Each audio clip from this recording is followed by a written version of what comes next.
Hello,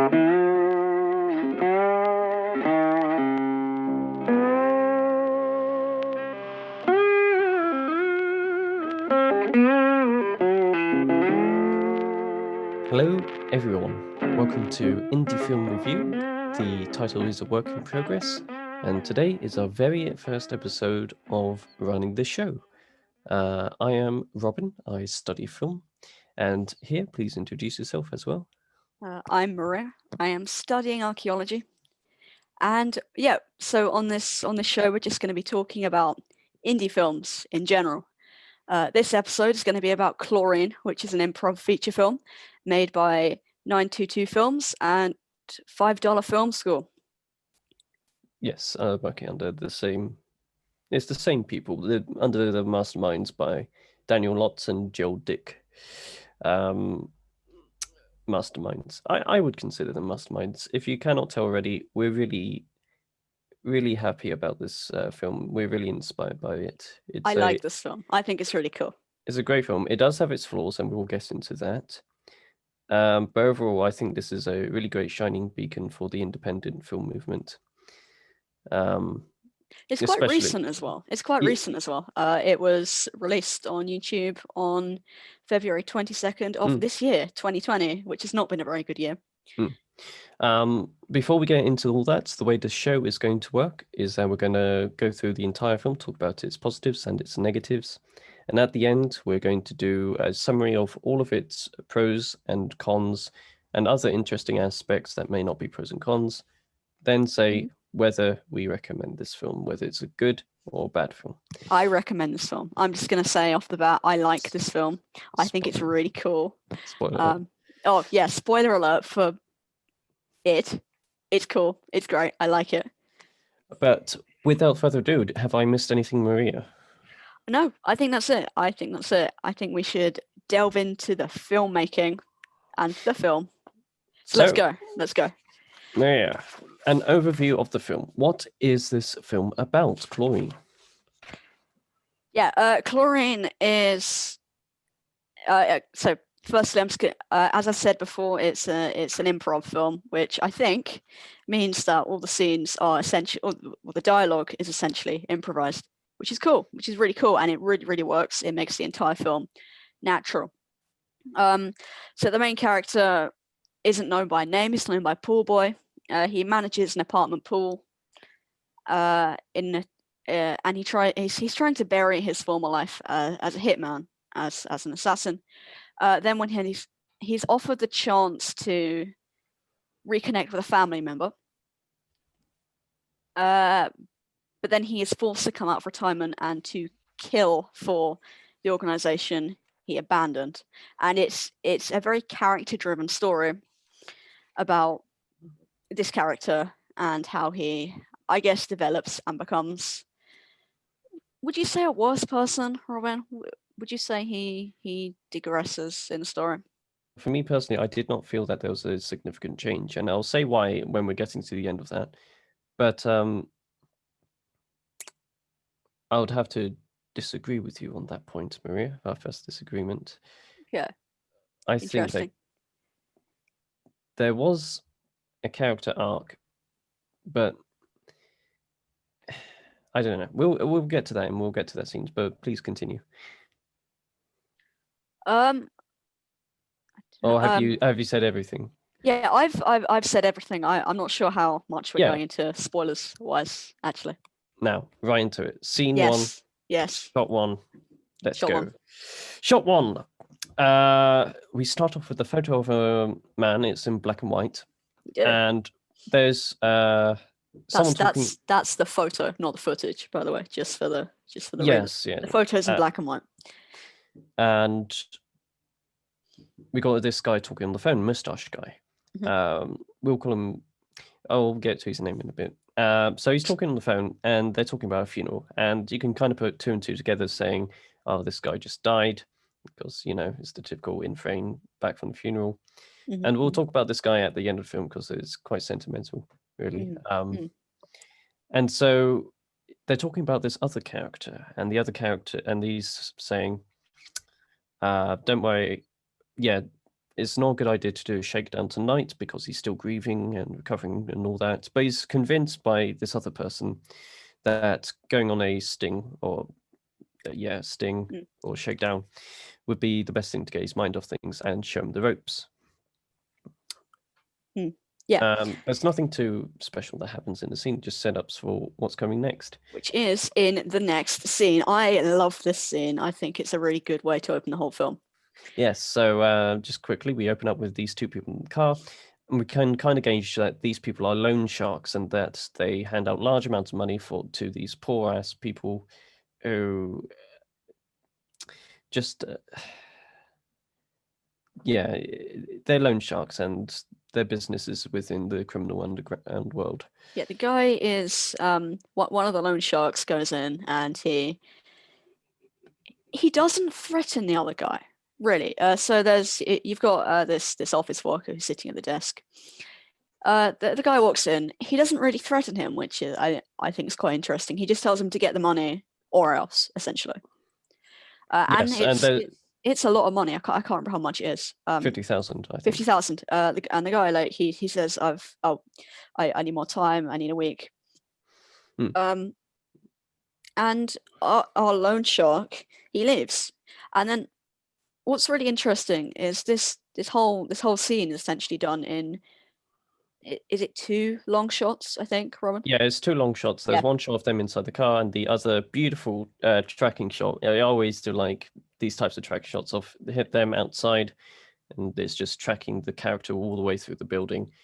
And yeah, I think cinematography like that, I forget the director's name. I'll post an example of it where tracking with the camera and character and following the character is way more engaging. I think it looks very professional. This is the first essential, hint, I guess. You know it's an improv film from the get-go, but it's the first scene where you can that the dialogue really like shines. In that it's very normal. It's very 2 guys talking in a car. And I think because they have improvised the dialogue, you just get the impression that they are just 2 guys. They do it really, really well. The other loan shark leaves, and he actually goes in and he physically threatens the guy at the desk. Yes, no, this is why I named the mustache guy Mentor. We learned that the newbie who tried to do the shakedown was called Henry, and we don't know of his position just yet. But there's definitely this contrast in the mentor showing the younger generation how to do the shakedown and how to sort of, as you said, learn the ropes. But this is our first. It's interesting because I think they're about the same age, aren't they? Yeah, they are similar in ages. My first problem, because when we find out that the mentor was a sort of right-hand man to the big boss, we kind of expect him to be a bit older, and I think this is where the limitations of the budget for this film kind of pokes through, because they had to make do with what they got. And if the entire cast is young, and you've got I think. Yeah. He is, yeah. He looks young, handsome, it's beautiful. Anyway, I'm getting sidetracked. You are getting sidetracked, Roman. But yeah, I think that's a limitation. I think if they had money for casting and money for different characters, because I do believe this is Joel Dick. If I'm mistaken, I'm sorry. Yeah, if they had money for casting the characters, they would definitely hire a much older person to get really contrast this mentor and young generation theme going across. And that's go on. So I have a counterpoint to that, which is that the old guy, new guy trope is kind of outdone. So it is kind of refreshing to see like 2 young guys. It doesn't really work in terms of the chronology, but it is different. It is different. It is different. I would disagree in saying it's. Well, we'll just have to disagree on that point. But I get your point. It is kind of different. interesting. It's different, but originally when I watched the film, it was difficult to work out that at least from this dialogue section, that the second loan shark is like the mentor guy. Yeah. I kind of just assumed they were both on the same level. Yes, that's what I thought as well, and hence my point that if they had time for casting, it would be a much older person, I would believe. And this is the first sort of, I wrote it down and circled it right here, that the acting is not good. With all due respect to the amazing people who worked on this film, apart from one person, I believe, the acting in this film is not great at all. It really does. Who did you believe the good actor was? Jessica, we'll get to her in a bit, the sister. Yes. You need actors to act in films. And when you don't have actors, it's really hard to believe in these characters. You can still relate to them, and you can still treat them as any other character you see in the movies, but when you don't have good actors, it draws you out in the film, I believe. Would you agree? Especially with an improv film. Yes, you need people that can carry the characters without really know what they're saying. Because when you've got like dialogue in a script, you learn the lines, you act the part. Well, you also put emotion. Yeah, there's a lot of things when actors read scripts and put emotional emphasis into certain words. They're thinking, they have all these layers and emotions and thinking is behind when writing scripts, when reading from scripts. And I think the improv does two things. It really shows the ability of these people to act, but it also saves it in one way, which I think you agree with, which makes the dialogue seem a bit more organic and a bit more believable. It does feel the whole thing is very believable. Well, no. Okay, no. Okay. No. It makes no. What I mean is, it makes the character seem more human. Okay. Right. Next scene. Yes. Next scene. This is the one where the first hit, or the first kill of the entire movie, I think. Well, first two kills, no? No, he scuffs the job, doesn't he? Oh, he does. Yes, of course. Sorry, first two apparent kills in the film. Murphy. Yes. Well, we don't know he's Murphy yet. We just see him as a sketchy guy, and he follows this other man into his house. He's very sneaky, very quiet. He opens the door very silently and steps inside. He's got a floral shirt on. It's very loud, ironically. Yes, he's very Floridian. But anyway, goes in with the gun. We know, oh no, this is probably a hit. We've already had hints of the criminal underworld. And what happens, Maria? He gets he shoots someone. Yay, in a bed. Yes, he shoots. Well, we don't know if it's someone or something. See, and this is where the editing, I think, lets it down a bit. The editing was a bit too quick to see what he was shooting at from our first time viewing. Oh, definitely. Yeah, it is confusing. Yeah. And like with the other gunshot effects from a VFX standpoint, the sound design is not that great as well. And that goes for the entire film. We'll talk about sound design at the end, but this is a very quiet film, and quiet films can work. But I feel like in a few scenes, especially when you have guns, you need to find out what those guns sound like within within that type of room. If it is a quiet film, you need to make sure the loud noises are bright. Like right. Yeah. There. You need to make sure that the loud noises are as they would sound. You can't just get away with reusing the same sound effect again. Yes. 3 gunshots. I don't know if they did. I'll listen to it and see if they did. But that's from what I found on my first time viewing it. Anyway, the editing was a bit janky in that scene. The editing overall is pretty good, but it was a bit janky for that homeback scene. And we think, oh no, he's killed the guy.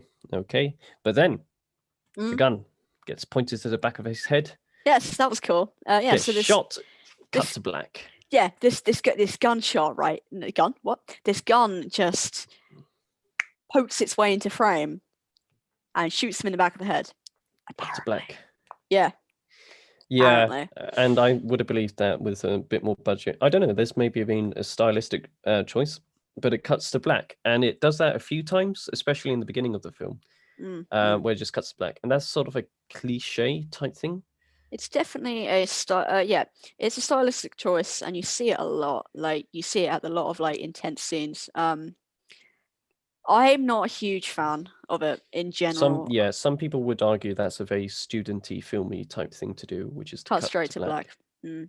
And I think it was a cliche even when it first started, because it just feels like you're wanting to end the scene. It feels like you're just stopping a reel of film and putting in another reel. I can imagine that at some points in film, in general, this would be a good thing to do. And here it kind of does work because it's very sudden, very abrupt. But I don't know. Feel like cut to black needs. I don't know. I don't feel like it worked for this scene. Is what I'm trying to say. Do you have anything more to say, or shall we get on? No, I think let's go on. It's just more comments about how I don't like cut to black. Our first pool in Chlorine. Woo! He is in the pool, gets angry, finds out that Murphy is really bad at being a hitman because I guess he just likes killing pillows instead of people, and throws his phone into the pool. Nice. Yes, because that's how Apple get you. You know, that's how they get you to buy more phones. You just throw it into the pool, it breaks. That's it. You know. So he throws the phone into the pool, gets angry, which is a very sensible decision, and he talks to Henry in the chicken coop, doesn't he? He does. I couldn't remember. Was that where the title comes up? No, it's not. It's later. The next scene. Later. So he talks to Henry, and they say, "Yeah, we're going to need to get him out of retirement." And him, dun dun dun. That's a classic trick, and most movies do. Sort of talk about a character and talk about how cool and fierce he is before they present it to him, and so that sort of builds a mental picture in the audience's mind of this character being hot shit and being like, "Oh yeah, he's the guy, to do the job." Yeah. And then you're right. Next scene, pool boy, Chlorine, and excellent rock music is played. We did talk about how bad sound design is, but the music choice, the music really in this film is good. But it is good. It is good. It's soft. It is soft and calming, except for the intro and the outro music, I believe, which is just really good rock music with Chlorine, and it's just like, oh yeah, this is how you start a film. And it really gets audiences hyped, which is quite odd, really, because you think, oh, this is a good intro to an action film, but we said again, this is not an action film; it's a drama film, and yet it still works. He definitely does play around with the genre, though, which is, or expectations of the genre, which is interesting. It's an interesting choice. Yeah, we get introduced to our main character, Pool Boy. I don't think people realize it just yet that it's him, but that's him hanging out in the pool. He's got a beard. Because it's called Chlorine. And we'll talk about metaphors and symbology in a bit, because Chlorine is quite a clever title. And he's just chilling out in the pool and gets a call from his mentor to meet up in the usual spot. And that sets up, and that's a good way to set up that these people have had a long relationship. And this is the really nice car scene with the ladder shadow. Do you want to talk about that? Not yet. I just want to talk very quickly about the amount of detail in each shot and how vibrant the colors are. Like, there's one bit of the scene we were just talking before. There's a table, but every single little detail on the table, like every single little dirt mark and like piece of like wood of the table, it's such high quality. Like, you wouldn't expect this at all. And the colors are so bright. I like it. The colors are so vibrant. Yeah. The opening credits. Yeah, the opening credits are quite vibrant. It's a very vibrant film. Again, which you wouldn't expect from like a crime film. Well, some bits are vibrant, some bits are very dark. The color does change across the film during certain points. If you compare the opening credits to one of the character's lowest moments when he's chilling at the pool, the color grading and the cinematography does change along the way, which is very nice to see that kind of contrast. Yeah, it's basically a scene about the mentor asking him back. Yeah. Essentially, And yeah. yeah, and Come back to the mental fold, that kind of thing. we Both discovered smoking.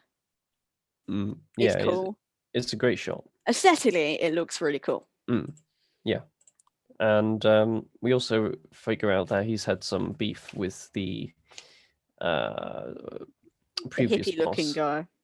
No, it was the previous boss, and that was one of the reasons why I came, because Mental Guy said, "Yeah, give the kid a chance. I think you'll like him."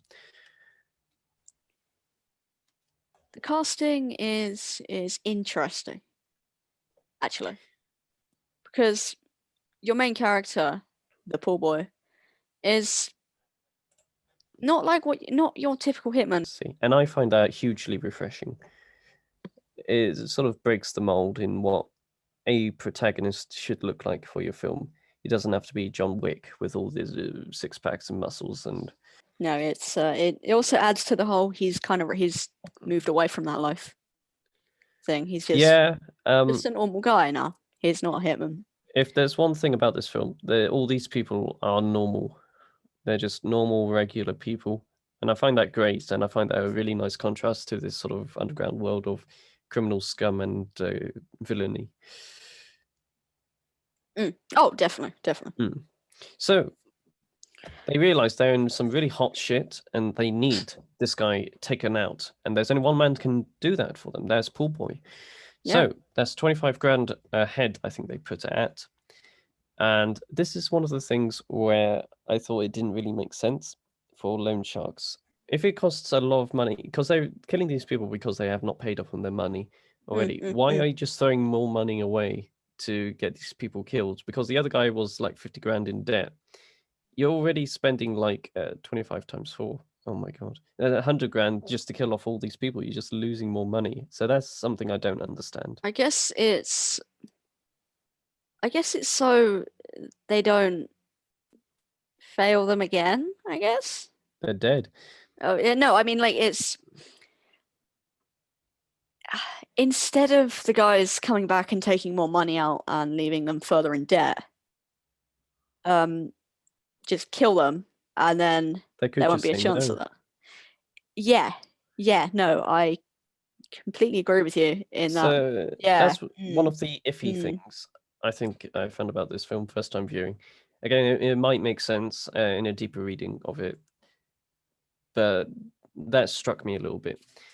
I don't know about you. No, definitely, it's odd. It's not how these people, I don't think, should act. But anyway, that is a little detail that's a bit iffy with the plot, but it's something for. But in terms of storytelling, it's quite a good tool. It means that there is a definite plan for this movie to take place in. And you as the audience sort of subconsciously take that in, saying, "Oh, this movie's not over until he's killed all 4 of these people and found his sister," which is another thing they bring up, saying, "Oh yes, we found her," which we forgot to talk about. They find his sister that he's been out of contact with a few years, and we'll find out why in a bit. And so that's a huge motivation for this character. And as an audience, we know we're going to be in for a ride. Yeah, he wants to get his sister back, which is it's a pretty simple plotline. Like it's pretty simple in terms of that. It's do this and you get your sister back, I think. Yeah, it's really, really nice and simple, and sets up the story quite well if there are some technical difficulties with it. Next scene, it introduces one of my favorite things ever when it comes to hitmen, and that is their group therapy sessions in the warehouse. Yeah, no, that was really cool. Yeah. I love the idea of group therapy sessions for hitmen, trying to talk about all their troubles of being a hitman. I think that's such a great idea. And really, it's just so normal as well. Yeah, it is just a play. It is like a therapy session. It is a play on all this stuff that's happened to me. It's look all this stuff I did. Like it's really cool. It's yeah. Would you say it's lighthearted? Would you say it's? It comes off as I don't know if lighthearted is just the right word. I just find it very No. nice and a great idea that even the most hardened criminals need a therapy room. It's I'd say refreshing in It that is these refreshing. people aren't just like hardened hitmen. They have to like talk about it, you know? Have to They talk do about it, it. yeah, it's great. And that's where we find out that his sister found out what he did one day, and that's why she ran away. But you're right. On to the first hit On of to the the first film. hit.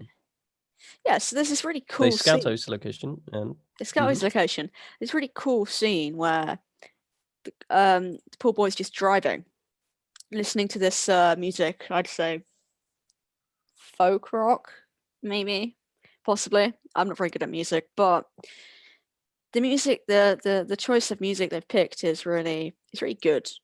And he breaks into the house. He breaks into the house. There's this kind of full start where you see the guy who he goes to kill, kind of just sprawled on his bed, and you think, has he killed him already? Then you know, he's just asleep, which I appreciated. But his alarm goes off, yeah, and he gets up. Then he breaks into the house.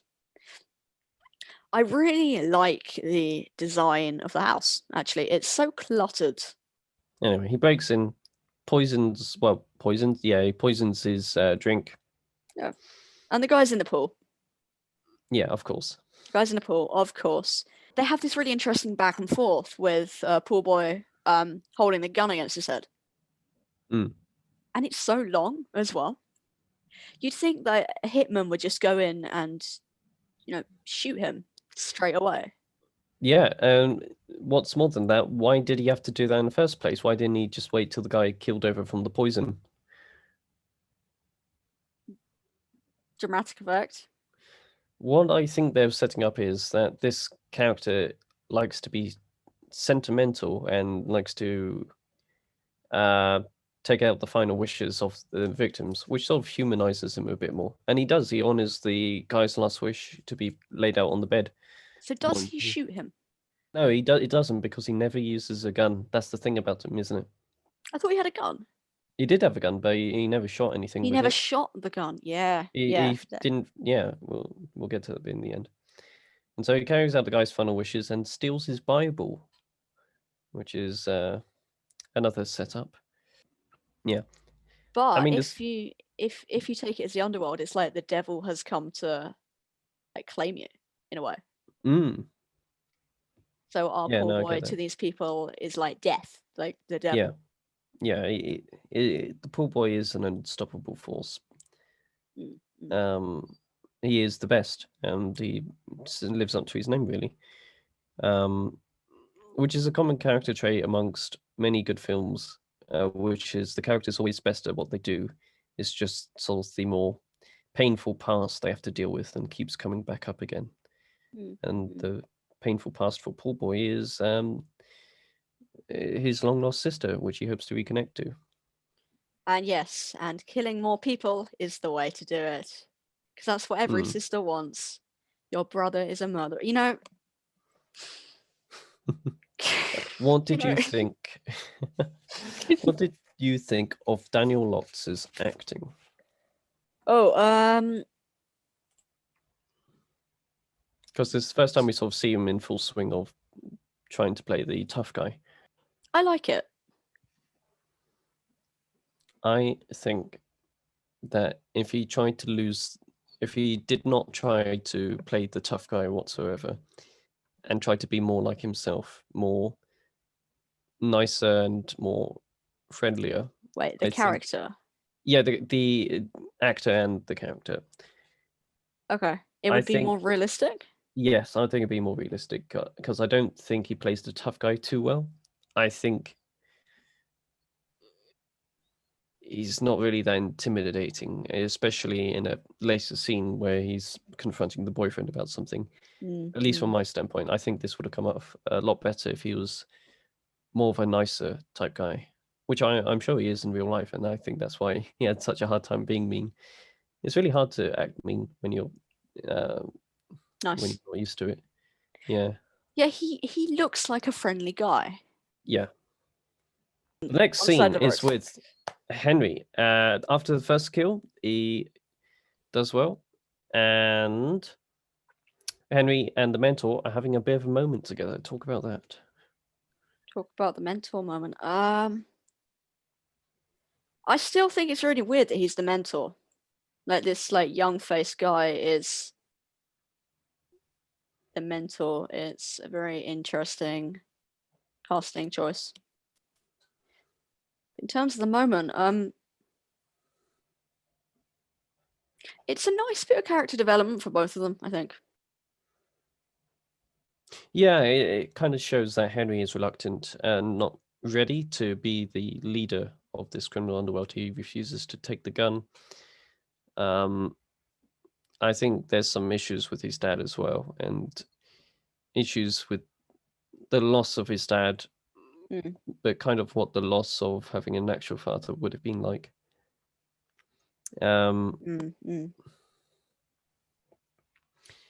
And yeah, he just doesn't pick up the gun at all. And that sort of forebodes their relationship in the future. He just doesn't pick up the gun, yeah. So yeah, there's a great A and B story with Henry and the mentor, and then mentor and pool boy. You got two sort of character arcs going there, pool boy and Henry. I still think it's really cool how like normal the scene is. I keep coming back to this like this normal word, but they're just two guys having a chat by the pool with some beers. Like there's nothing like subtle. Sorry, what subtle? There's nothing shady about it, apart from what they're talking about. This film is very chilled out and relaxed, and very organic as well. And the improvisation does help with the organicness of this scene. Oh yeah, definitely. The mentor and our boy, the pool boy, have a chat about like being back in the game. There's some really interesting lighting choices. As well as making it look pretty, the cinematography also has a good idea of the story as well, and that is shown perfectly here, where Pool Boy is just lit so blackly and darkly, and it's just like this amazing contrast between the upbeat tone of the mentor saying, "Oh yeah, you did it! Oh, well done, you killed that guy," and Pool Boy's just sitting there like the fucking void has consumed his soul. It's and interesting though, because he's in the light, but he can't be seen. Yes, and the mentor is in the dark, you know, symbolizing the underworld, etc., etc. But he can be seen. Yeah, it's just from what I saw of it, it's just a great example of letting the cinematography show the characters' emotions. And the emotion for Pool Boy at the moment is just like, oh, Jesus fucking Christ, I've been sucked in again. And it's just amazing shot, a really great shot. And so, yeah, it gives him his next target. Is there anything else you'd like to talk about? No, I think the timing of the film at this point, we essentially hit the half-hour mark at this point. And it is, again, you get the feeling of how slow it is, because the scenes are stretched, the dialogue is stretched, and in turn, the plot line is stretched. It definitely gives a sense of everything happening very slowly. But by this point, the audience and Pool Boy is like along for the ride, and you can't stop it. And you don't want to stop it, actually, which is interesting. Yeah, they also go back into the therapy room again. They do. Maybe getting more involved with the underworld is maybe helping him get used to the death of his father. I think is probably what he's going through. Yeah, a thing with Henry is that he couldn't understand why his father could go out and do horrible things and then come back and act like nothing happened. And that's the important question. Be a dad. Yeah. He can come back and still be a dad despite doing all this horrible things. This world that he's kind of, this world that he's just been, that Henry has just been introduced into. He's just kind of getting a glimpse of everything that's going on. And I think he's struggling to come to terms with the fact that his dad did that kind of stuff and he couldn't tell. Yeah. I think also he's trying to work out what he's capable of. Absolutely. If his dad could come back and act like everything's fine, why couldn't he? Like what else can these people be hiding? Which is what I got from it as well. Like, what are these other hitmen like in their personal lives? Like, for example, with Pool Boy, when you meet him for the very first time, you just think he's a normal guy. I keep coming back to this word normal, and I've said that exact sentence before, but he just has an ordinary life. And then you kind of scratch the surface of who he actually is and how he can look so calm while doing it as well. Yes. Or doing these kind of horrible acts that he just kind of carries out with so much ease. Like, this is just his job, but he's killing people, which I think Henry is struggling with. Even like the actor's like demeanor, how he's looking down, how he's got his beanie on, like quite a way down his head. Actually, he's trying to hide from this world. He's very shut off. Yes. Yeah, it can be, what you said can be summarized into the question he asks Pool Boy, and he says, "Do you get anything out of it?" Referring to the killing. And yeah, you're right. There's definitely conflict within Henry, which will be exposed near the end of the film. Pool Boy does a bit more reading of the Bible. He does. It's true. That's a theme that is set up, and I'm not sure if it pays off. We'll get to that at the end, where last time sort of any religious talk is sort of mentioned. But it's the Bible that follows him throughout from his first hit, and he's scouting out the next guy who's going to kill. And I don't think there's much to say about this next kill. Please tell me if I'm wrong. In fact, he hits him with a hammer, doesn't it? Yeah, I thought that was a bit brutal. It's sort of, yeah, it went against what I thought this guy was all about. I thought he was meant to be really sneaky and poison people and left no trace, but he fucking bludgeoned and human as well. Yeah. I thought he was supposed to, because he cared about the guy's last wish, for example. Yeah. And this other guy, he just hits over the head with a hammer and he leaves to die in a field, which the camera lingers on. Actually, the guy's just kind of like struggling around.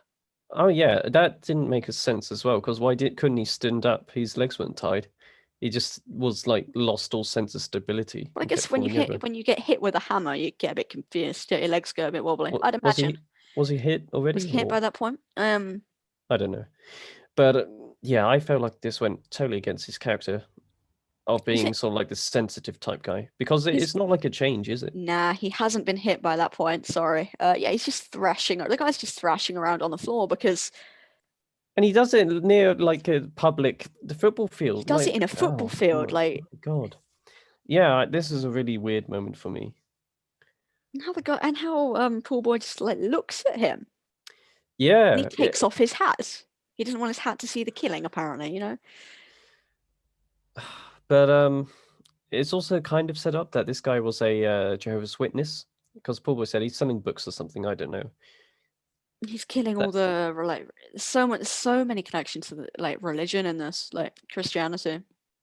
Yeah, we'll get to the religious bits, unless you want to talk about some of that now. But I felt that's a bit too ignorant of him not to know what this guy was, if he was a Jehovah's Witness, and a bit too brutal, and totally went against what he kind of stood for. Because it's not like he changed into a brutal man at this point. He's still quite sneaky and kills off people quite sneakily. But I think hitting someone with a hammer is not sneaky. Yeah, in a public football field in broad daylight. Whack. But yeah, this is blood everywhere. Well, presumably. Yeah, it's shot very nicely though. But in terms of the story, I don't know.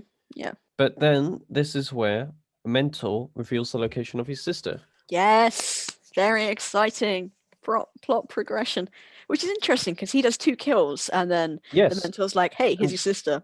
This gets back to your point of these people being the nicest people ever, and that's not just this is not just the actors being nice. This is an actual character doing something nice, even though he's a criminal scumbag.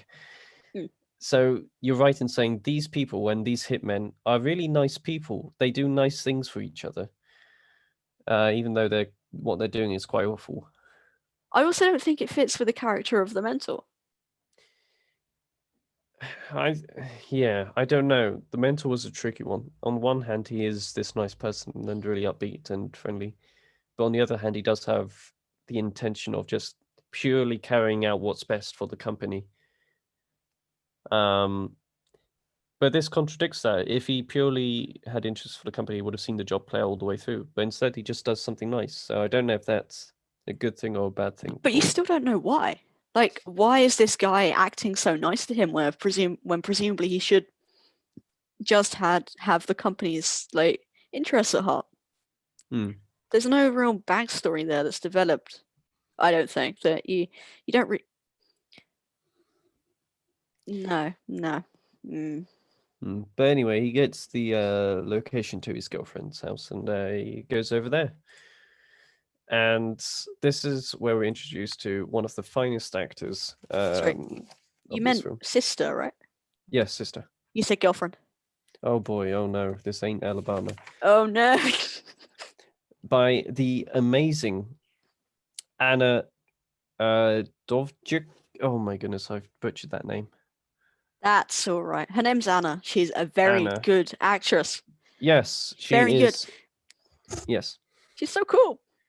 But she doesn't do much acting in this scene. She just closes the garage door on the brother. She obviously does not want anything to do with Pool Boy. And I know this was meant to be a serious shot, and it was meant to sort of reference stuff to like The Godfather and all that, with the door closing on her face. But I don't know. Go on, sorry. Seems quite melodramatic. Like, I found how funny. she like. Yeah, no, that's what I mean. Like melodramatically funny, like how she turns around and she kind of flicks her hair. And then you've got the shots of them looking at each other as the garage door closes. And I know it's meant to be serious, but and then it's just his sad little face and going, "No, please, I don't want to be shut out." And then there's like one shot where the garage door is shut, and it flicks back to her. It doesn't look like that. It just looks like a cut to black, and then you see her face again, and then it cuts to black again. It's right. It's weird. Yeah, but it just gets across the point that their relationship is strewn, and he's obviously going to work a bit hard. Has to work a bit harder to get this back together. I feel like there should have been a different way of like portraying that though, because that scene of her essentially slamming the door in his face is overdone in these sort of films. There must have been like a different way of doing that. I'm of the opinion that cliches can work, and anything can work when it comes to film. But you're right in saying that if the audience becomes aware that it's overdone, then that can definitely draw them out of the film. And then you've got this really interesting montage of him watching the fireworks interspersed with him watching like the road during the day. Yeah. I think to me, you're gone. And he's sitting on a bloody garden chair. Yeah, and it's supposed to be like serious. I just don't think it works. I don't like the shot structure. I don't like the fact he's with the fireworks. He's sitting with his back to the camera. It looks fake. I get what you mean, but I liked it. That's fair. It just set up that this guy is fucking lonely on the 4th of July. And you really do feel for this character. He's just like so alone on 4th of July. And it's another great example of using the resources available to you as a filmmaker. If you know there's a big fireworks show, you're going to film it for this film. Oh, that was actually filmed on the 4th of July then? I guess so. I don't know. But they obviously knew that a fireworks show was happening locally. And there's another scene like this where they just like, this would add good production value if we put it in the film. B storyline. Woo! He talks about Henry talks about how he doesn't know how to shoot a gun. Yes, this essentially. is a nice progressive relationship because last time it was strewn, there's some separation, but here's when the mentor and the Henry get closer and closer together in a nice father-son relationship. And yeah, it kind of Again, adds to the fact, yeah, father-son relationship, they're about the same age. Doesn't make much sense. We've talked about this. I yeah, don't we like talked it. about this. Yeah, moving on. But it's a nice father and son moment of them shooting some guns in the Pew pew field. pew. Pew pew Pew pew. pew. And I think I don't know much about guns, but I think they shoot them right. I think they've done it properly. Like, it's a good realistic scene. Well, I think in go on. let me have another look at it. For me, it's kind of, I don't want to use the word silly, but it is silly. No, it is silly. they're saying that, oh, you'll be a great shot in no time. What are they shooting at? They're not shooting at the Yeah, horizon. They're that's shooting fair. upwards, and there's no clay pigeons about and all that. And he's not really True. aiming down the sights. Into the Yeah, you're right. Actually, you're right. It's I was nicely looking shot. at like one shot. It, again, it's the melodrama thing, and then it's interdispersed with images of The late and Henry's father. yes, Yes. the late and great James Allen Nespor. We'll get to this at the end, but this film is dedicated to James Allen Nespor, Ah. a great family friend of, I presume, Daniel Lotz and Joe Dick. And I think we'll talk about this more detail at the end, but I think this is a great way to honor someone. What, make To them put a him in your dead film. character in a film? Yeah. Mm-hmm. But Is that actually an image of him then? yes, no, that's footage of James Nespor. And this is a very meta way of conveying the emotions of loss and all that. Because at the time, I had imagined that the filmmakers were going through feelings of loss and this for the dear friend James. And that is definitely sort of resonating through here, where they're using the dear old friend as a character who has also been lost. Mm-hmm. But the gun shooting is silly and doesn't make no sense. That's fair. And then there's that shot at the end of the montage where they're kind of standing. No, sorry, the mentor is standing there with his sunglasses on and like the sun shining behind him, and it kind of pans. I don't like it. The sun setting. It's very. I don't know how to describe it. They could have also silly. set up something else for the end, and we'll get to the end. Mm-hmm. I have problems with the end, but it's just a nice father and son moment and shows that their relationship's going together. But they're the same age. Shush, we've talked about that. Next scene. Yes, our boy, poor boy, essentially is watching his sister. Yes, oh, he's being a creep. He's being a creep. And this is where I think the film could have been a bit clever of bringing them together. Here, poor boy doesn't really do much except creep out her sister and kind of force her to talk to him. Because he goes and stalks her boyfriend. Oh no, that's later. I'm talking about something later. I'm sorry. Yes, stalks out his boyfriend, and you think, oh no, this is the third target. What's going to happen? Just kind of have a chat. Yeah, why does he bring the gun with him? To threaten him, to show he's a hitman. If you cross my sister, I will kill you. Very American. Well done, Marie. Yes. But yeah, they have this weird talk, and I definitely think the pastor or the priest, pastor, yeah, it must be pastor. I definitely feel like the pastor is the weakest actor of them all. I say that because near the end, he is kind of forced to do these really intense emotional scenes, and he just can't quite make it. Can't quite make it. Yeah, I agree with you. There's some bits in this first scene where you meet him, where he's talking about, oh yeah, I've got a sister too, I've got a cute sister. If you're interested, which is a good like line. It's a good kind of buddy get to know each other, but he doesn't really deliver it right. I don't think. Yeah, he doesn't deliver right, but I think that comes in a roundabout way of making the film better because it creates a sense of awkwardness between the characters, which would happen. It would be awkward to sort Yeah. of meet this sort of Yeah. really alpha male type guy who has a favorite Bible verse that he preaches to everyone. And he's just like, oh, yes, you have a cute sister. I think that definitely helps create some sense of awkwardness. But the acting is not disastrous. It gets the point of it, the character across. I like how like insular that scene. Like there's one shot for that scene, I think, on the sofa. I Yeah. like how intimate. I'll go with intimate. It is. Chilled out. Yeah, the pool Yeah. boy is really chilled out in this scene. He's really recluse and reclined. But again, it's more on the religious themes. He just got his first Bible, and they could have gone in the direction of a more spiritual theme for pool boy to follow. Okay. And into my most favorite scene. Do you have anything to talk about before I get into my most favorite?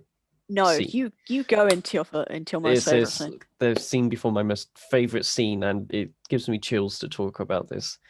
As the mentor says, this guy is a real psychopath. Not even your dog can protect you against this guy.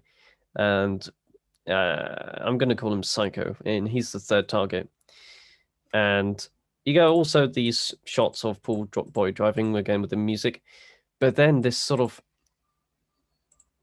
very Tarantino-y music comes on, and it's just him riding down the road. Tarantino music comes on, and then it's intercut with this amazing red, pure blood red shot of the psychopath coming up and doing the infamous point the gun at the camera and shoot scene from that cowboy film, which I'll reference here. It's the famous shot of the cowboy shooting directly into the camera. But that just gives me chills. It's such a great intro to this amazing psychopath of a character. Yeah, he's so slow. He just walks up with his helmet on, with his gun. He's like, you know. Yeah, I wrote down my moods. Cool camera movements, nice intro shot, and I think that's what a lot of films miss, and what a lot of Tarantino films do very well, is that they have this very nice intro shot of all the characters before they are put into scenes. Sort of like a nice portrait of them that could be sort of like immortalized and put on a placard that says this is this character. But yeah, I really loved that scene of the psychopath coming around. It's like in Borderlands, like character introductions in Borderlands. I like. Yeah. You know, with the art and the gun and Then he meets his sister. Yes, the sister confronts him, and this is where her acting really shines through, I think. Yeah, she just talks and talks and talks. She's very angry, as she should be. As she should be. They filmed a nice. Oh, sorry. They filmed a nice time of day as well. Just putting it out there. It's nice. Again, cinematography consistently good all the way throughout, and they just talk on the grass. Then we meet Psycho again. Wait, whoa. Something really mind-boggling happens. He has an emotional outburst. He goes like, fuck, just goes to the car and just breaks down crying. Can you explain to me why that is the case? Why he breaks down crying? Yeah. Well, yeah, I think it's because he's finally met his sister again. And she doesn't want anything to do with him. But then it's all of his anger. It's all of his anger and rage, and this is the first proper outburst we see from him, despite him killing people beforehand. Yeah, that's great and all. But then the next scene is just like, it completely confused me and drew me out of the film, is where we get the, again, cool red shots of the Psycho, and like, oh yes, more of this, I'm loving it. But then the Psycho takes off his helmet, and it turns out... Yes! It's her! And I was really confused. It's his sister. I was thinking, oh, that's why he's so upset, because it's the sister's the third target. I'm like, oh no. But then it doesn't appear to be like that in the rest of the film. Spoilers, it's not. And that really confused me. Why is the sister here? Why is this being framed as the third target when Yeah, it's not? that completely confused me. It's frustrating because it's a misdirection.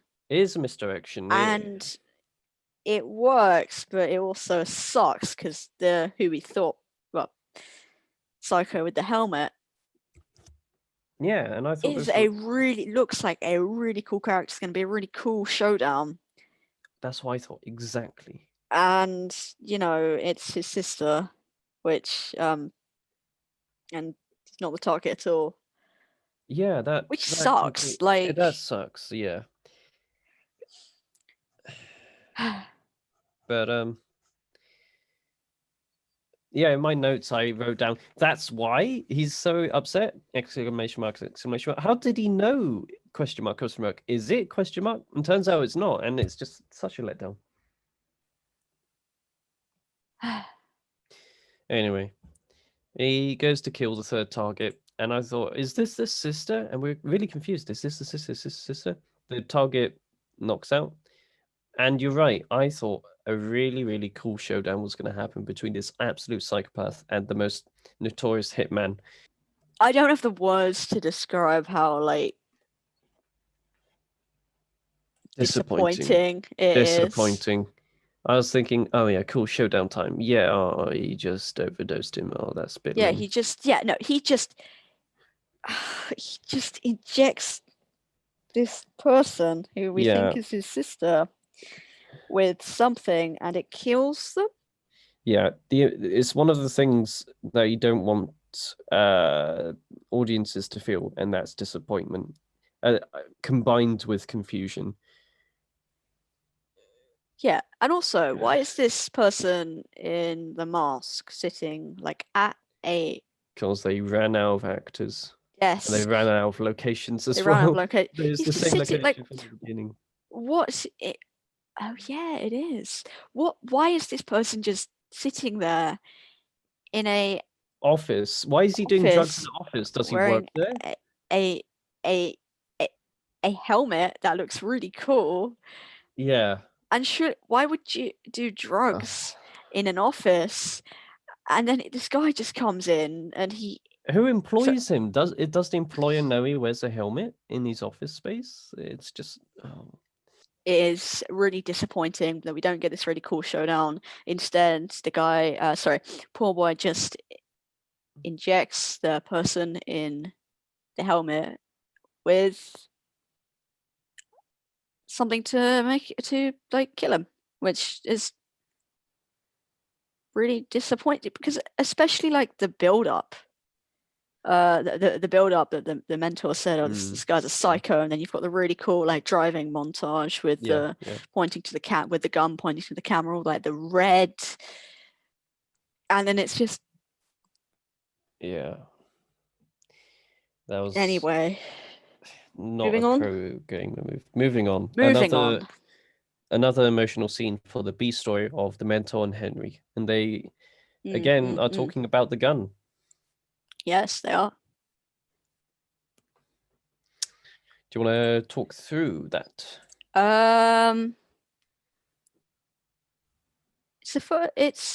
It's conflict essentially between them, I think. They both seem weighed down by everything that's going on. Yeah, is all I can say. They've had this kind of father-son bonding moment with the gun, and it doesn't really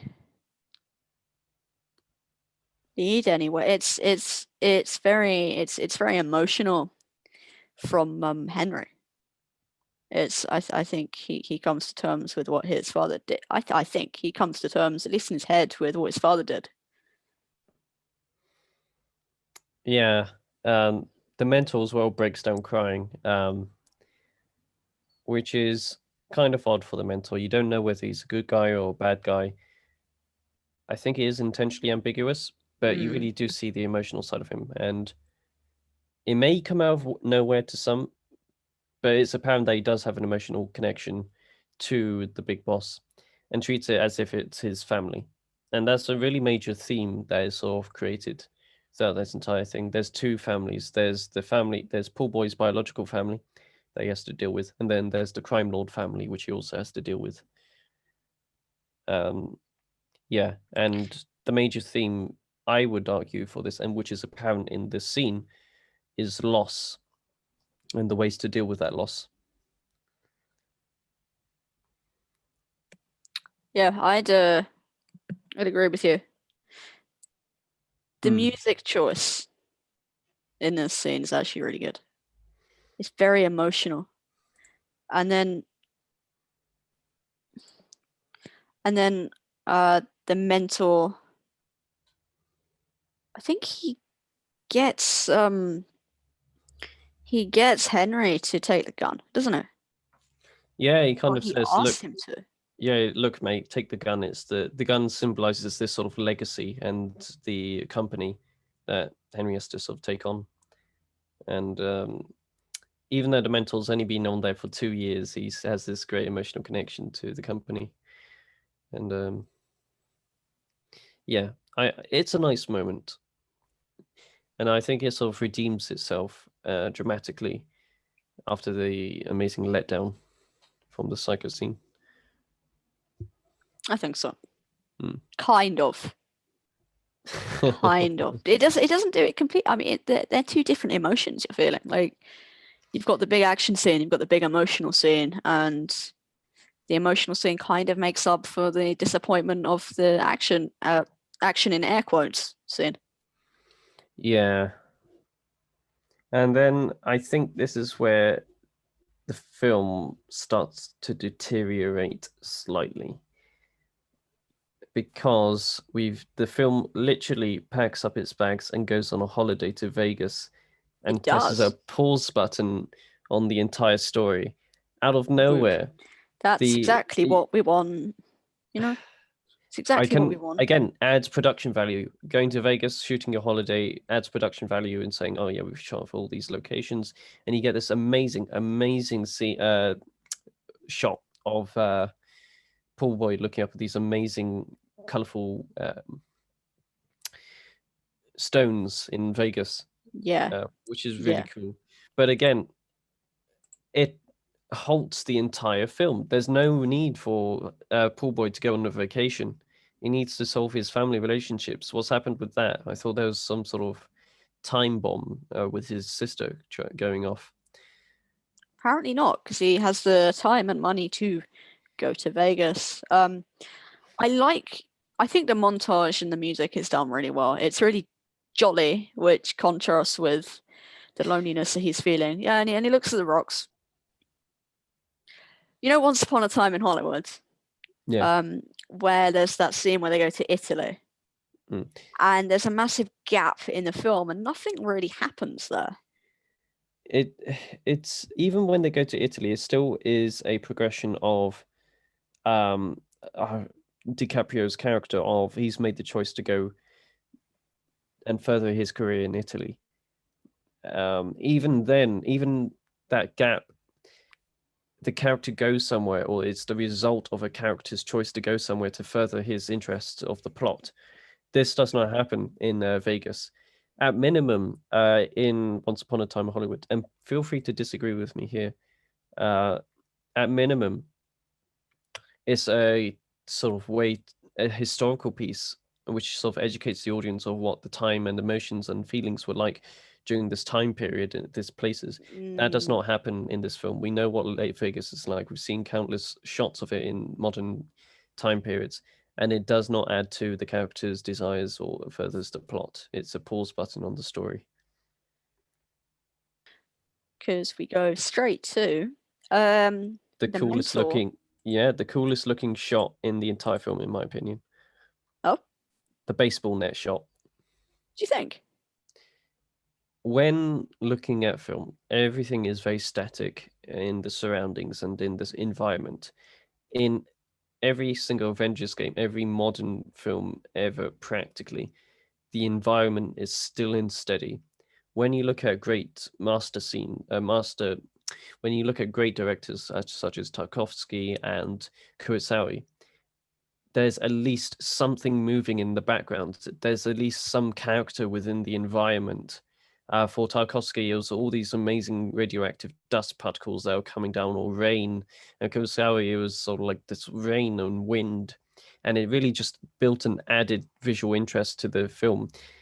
And that's apparent here. The entire sort of frame is just like moving and bending, and it's just all this distortion is really great. It does look very cool. Yeah. It's really cool, and I think it's one of the best looking shots I've seen in a while.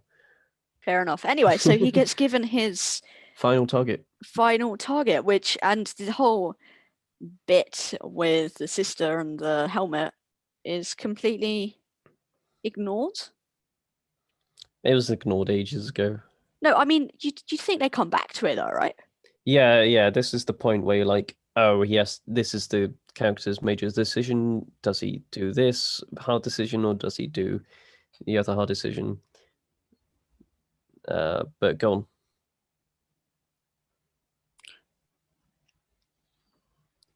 Yeah, so he's given the next hit, which is his sister's boyfriend. Which is a shock. It comes as a shock. It really does. Yeah. And it is sort of like the major turning point and the final rising action for the film. Yeah. I'm also not a huge fan of the acting in this scene where the poor boy confronts the boyfriend by the car. That's why I'm saying about him trying to be intimidating. He is not intimidating at all. Where he's just like, why are you on a hit list? And it's the dialogue is very not necessarily stilted, but the intonation is very. It's very wooden. The same. It's very wooden. It's very you need to go in now. You need to do this. There isn't. It doesn't feel. The pastor as well is just so wooden. He doesn't take much convincing. He just is asked twice of like why he's on a hit list. And from the pastor's perspective, he doesn't know the boyfriend is a hitman or something. This came out of nowhere for the pastor. The pastor should be like, what the fuck? What are you talking about? How would you know about this? But instead he immediately caves, puts his hand to his head and just like, yeah, you're right. I had to take out a loan. £15,000 for his church. Go to a bank, not loan sharks. It's a church. He should not go to. He's loan sharks, and now you've got a hit on you, mate. Like, come on. Oh, and this is another road bump in terms of the story. I feel. I know it can be shown as this character is a doofus, and that is the final choice that that poor boy has to make. Does he choose his family, the crime lord family, or does he choose his biological family? And it can be shown that this is, but I just find that very unbelievable that this guy would pay. I don't know. Yeah, what do you feel about it? Yeah, it is unbelievable. I think. Why would you go to a loan shark if you're a bloody priest? You know, like it or not, he does. So, and that's kind of how the plot progresses. And he chooses. Poor boy chooses his actual family, I think. Well, yeah. He sort of decides, even though you're an idiot, I'm going to beg for your life. And so he meets up with the mentor guy. He does, and the mentor says he'll sort it out. Yeah, and that's another weird thing. He doesn't beg for his life, does he? He just says, I want a different job. Yeah, so... Which is quite odd as well. And then the mentor somehow gets there to the pastor much quicker than Pool Boy does. It's an interesting moral conundrum. Moral conundrum in which Poor Boy... Instead of like saving the guy's life, saving his life, he just chooses not to kill him and hand the job off to someone else. Yeah. Which happens to be the mentor, doesn't it? Yeah. Or so it's implied. So the mentor goes to the boyfriend's house with a gun, and the boyfriend is hiding in a wardrobe. That was a nice shot. Which the hitman doesn't work out. He looks into the wardrobe, doesn't work it out. Yeah, it's just like the most obvious place to hide, and he just gives it a quick glance, like, it can't be in here. he gets a phone call. He puts the gun down. Yeah. Hitman picks it up. Not the hitman. Sorry, Pastor. yeah, the boyfriend picks it up and points it at him. Like, what an idiot. And then the pool boy shows up, and I think this is where you need actual actors if you're going to have outbursts like that. The pastor screams out, "No, no, I'm sick and tired of you doing that." Even though from the pastor's perspective, the pool boy, he doesn't really know much of pool boy, and I don't know. It's shot nicely. Everyone's in silhouette in these blinds, and they're sort of like trapped in these blinds. But the acting doesn't really play off, I don't think. And they just decide to leave mental life as they run away, which is not a smart idea, I don't think. Yeah, they drove off, and the mentor essentially has a showdown with Henry. Yes. In the kitchen, saying that he has to sort everything out. He needs to like torture people now, like to sort it out. He takes out this humongous knife. You just got the impression that they're hitmen. Yeah. Do you think at this point is where the mentor's true colors show through? Because throughout the film, he's been like a good friend to everyone, but kind of edging Henry a bit more. And this is where his patience, I feel, has run out, and where the disguise is off, and it turns out that he's just this guy who just wants the interests of the company instead of caring about everyone. I think so. So you think he's sort of like a monster in disguise? The mentor, the mentor and Henry's relationship completely breaks down here. Yeah. Completely. Like the mask is off from the mentor, and you can see that by the look on Henry's face. Like the mentor threatens Henry with the saw. I don't know. I think there would have been more payoff if the mentor had taught Henry how to shoot his father's gun. Yes. That yeah. Just be more cathartic. But yeah, if you couldn't guess already, Henry ends up killing his mentor. Nice. And that's a great. I think Henry has the biggest character arc of them all, even though it's meant to be pool boy. I like Henry. Henry is a great character, and he has a great payoff of choosing not to follow in his father's footsteps. Is Henry the secret protagonist of this film? We'll talk about that at the end. But I think so. And yeah, boyfriend and hitman are in a park, and they're thinking of escape plans. I don't like this scene either. I hate this scene. And the pastor's like, "You don't even know what you're talking about. Stop all this religious bullshit." And says the guy who takes out £15,000 from loan sharks to start his own church. I don't like the acting. And I'm sure he's a really nice guy, and I'm sure he put 110% into this film, just as everyone did. But I don't think he portrayed his character too well. It tries to also set up the spiritual religious theme that we haven't been talking about much. And the reason is that it's not really set up at all, and it doesn't really affect the character at all. What do you think about that? I think the religious themes are important. I do not think they're executed properly. I think this film would have been a lot better if it cut out the religious themes, because they weren't going anywhere, and filled them in with more themes, if I can pronounce correctly, themes of family and loss. But if they wanted to go full blown with the religious themes, instead of Paul Boy going to Vegas, he could have gone to a church or a place of worship or a pilgrimage of some kind, if they really wanted to develop that religious theme. But they don't seem to do that, in my opinion. Like show him becoming more religious. Or something. But then, okay, sorry, you carry on. Yeah. So I think the main point of this therapy session scene is that he just is done and wants to either die or get killed, or just comes what may. Because he's gone past the point of no return for the criminal underworld. He's gone against his employer. And then you get this fantastic wide shot of Henry putting the gun to Paul Boy's head. And you're thinking, oh no, is he? I don't know anymore. And that's a really great moment because he's been in that same position, Henry. He knows what it's like to lose someone. But I think for a redeeming moment for Henry, and this is why I argue he's the main protagonist of our story. Mhm. Well, not main protagonist, but sort of the main point. I'll call him the point. He is the point of this film. And that is he sees an opportunity for one who's lost a family member to reconnect again. And he sees that opportunity, and he knows he cannot regain his loss with his father.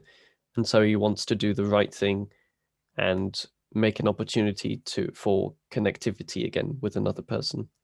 Which is quite nice. And that is nice. Again, these are really nice people, characters and actors. Pretty much. Well, he makes the call to his sister. Yeah, no, he makes the call. Henry makes the call to poor boy's sister, and basically says that your brother's all right, and that he loves her. I found that unbelievable as well. Even though I got the point of what he was trying to do. Number one, I don't find it believable because the sister hates the criminal underworld, and all of a sudden, just one phone call is just completely changed her entire perception of her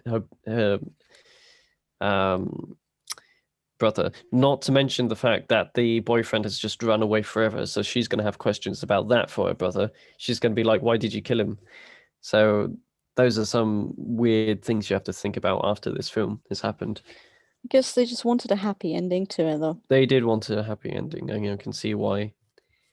Quite dark, clearly. It's a very hopeful ending because Henry is done with the criminal underworld, and that's why I think that's why I said he's a protagonist. He's not a real protagonist, but he is a protagonist in the sense that typically the main person brings about the final change at the end. Pool Boy does not bring about the final change that gives him his happily ever after. He does not create that connection between the sister and himself. He does choose his biological family, but he doesn't win the end goal. It is Henry who creates that end goal and makes it for the hero. It's Henry that has the final say and the final choice of how this movie ends, and answers. It's interesting how Henry shoots the mental. Yeah, and I don't like the ending as well, where she's like, "Hey," and it's cut to credits. I found that a bit too cliche as well. But it is cliche, but they had to wrap it up somewhere, really. I got the point of it, and yeah, the ending credits are very nice as well, and that's the movie.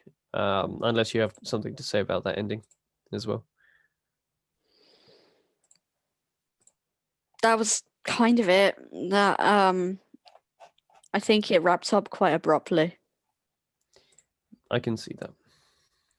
Which is a shame because the rest of it is so good. I think it is good. I like that those two reunite at the end. I like it. It's a very happy and hopeful. It's a very happy ending, which I like. I really like happy endings. Yeah, if you don't look too much into it, it's a nice ending. But of course, she's going to have questions very soon for when she finds her brother is missing, for her boyfriend's missing. I mean, you would. But we don't think about it. It's happy ending.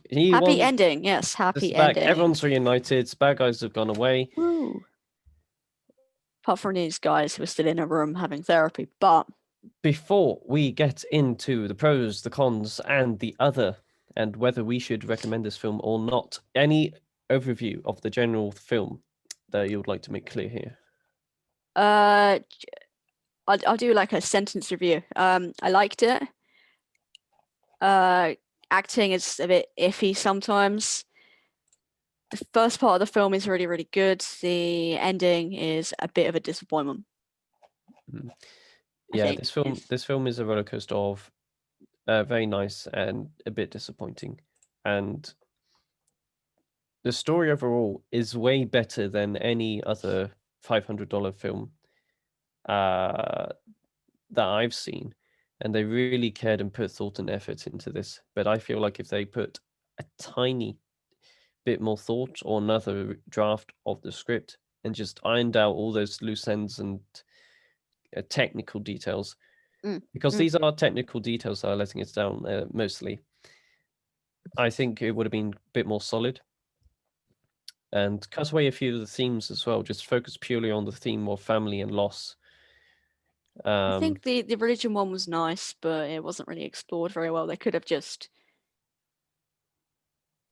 not had it. Yeah. It does kind of muddy the waters. Yeah, the religious themes were not developed, so I think that could have been cut out. It's more like a change from criminal family to personal family, and then there's the change of Henry from crime lord boss to savior of poor boy. Yeah. He is a savior type character. No, he is, which is nice. It's an interesting dynamic. I kind of wish the two like plot lines had been more interlinked, because they really start to come together at the end, in the scene where the mentor is shot because he has to deal with the whole problem. But it does feel like those two storylines are kind of operating parallel to each other. I think there should be more links. The only character that kind of links the two is the mentor himself, and with the two scenes with Poor Boy and Henry. I feel like it would have been better if they had made the two plot lines seem more connected, even if in like a tiny way. Because sometimes it felt like they weren't happening in the same world. Yeah, I agree. Okay. If you're ready for it, we'll go on to the final pros and cons and a final recommend or not recommend. Yes, let's do that. Cons. Pros. Oh, okay. Your choice. Let's go with cons, then we can like round it up nicely. Cons. The acting. Mm-hmm. Yeah. Some like lighting shots. The weird Las Vegas episodes. So it'll go from acting to story. You'd say, I don't know. Story is both good and bad. Story is good if you don't look too far into it. But if you don't think about it too much, it's good. Story details, we shall say, and some pacing. Not a fan of the ending, actually. Not a huge fan of the ending. Ending. I think the sister is unexplored. I got confused with the ending. Actually, that might just, I am very tired at the moment. But I think it could have been clearer what happened. Maybe in the shots where he's trying to find the revolver, like bullets. Mm-hmm. Maybe we could have just seen his face more, which is like a really simple shot, but it would have made it a lot clearer, I think. I guess they kind of wanted it to be vague. But I think at that point, you don't, when you're trying to wrap up a film, you don't want it to be that vague. Yeah, I get that. So definitely a weak ending. What else? Unfocused themes as well. Just cut out the religious themes if you're not going all the way through that. Yeah, and as for the other cons, I really can't think of much at the moment. Not enough dog. Not enough dog. More dog is needed. More dog. Cute, cuddly. More cute dog. Lovely dog. And disappointing as well. It is disappointing at some. Oh, also the stuff with points. That's the final con. Oh no, I've got another con. The stuff with the mask, the helmet, the psycho. Yeah, it comes under the disappointing aspect of it. Oh, fair enough. Fair enough. Yeah. I thought it was big enough to. What could have been? Yeah, no. But pros. Let's talk about pros. Let's talk about the pros. Pros is cinematography. The first good thing you're going to notice about this film is the wonderful, wonderful cinematography by Joel Dick. It looks beautiful. It is beautiful. The lighting also kind of comes under cinematography, but it looks really, in scenes, looks really good. Yeah. Yeah, definitely. And it's not just a pretty picture as well. There's some scenes that definitely do tell a story cinematography wise. Mm-mm. And I think, Symbolism, Robin. yes, Symbolism. it is Symbolism. definitely, yeah. Yeah. Symbolism's great. I also want to put the story as well into the prose as well. I do as well. Yeah, I like it. I do I like the like- story. It's a really cool concept. It is a cool concept, and it has some unique and interesting ideas that I've not seen before in Hollywood or likewise. Yeah. I'm gonna put the acting in here as well. Like the Yes, improvisation is really good. We'll get to improvisation. We might need to make a third category here for pros and cons. So, Bo, is there any other definite pros? I think we've covered it. No, We've covered it all. I really like the film. I just think we are quite nitpicky. Yeah, we are going into the realm nitpickiness, but you know, yeah. And let's go on to the third category, which I like to call the subjective pros or cons. It's not a great name, but can't you just call it the bits in the middle?